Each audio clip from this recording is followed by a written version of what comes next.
مستدرک للحاکم میں حدیث موجود ہے، اس کو مستدرک علی الصحیحین بھی کہا جاتا ہے۔ 4712 حدیث کا نمبر ہے۔ یہ حدیث کی کتاب آپ کو اسلام 360 کے اندر بھی مل جائے گی۔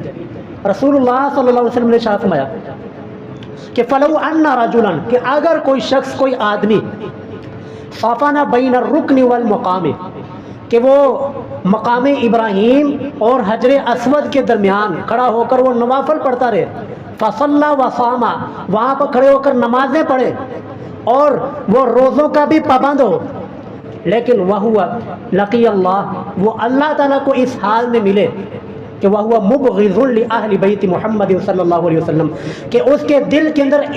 ایمان دیکھیں کتنا بڑا ہے، اعمال دیکھیں کتنے بڑے بڑے ہیں، کہ بیت اللہ کے اندر اعتکاف ہے،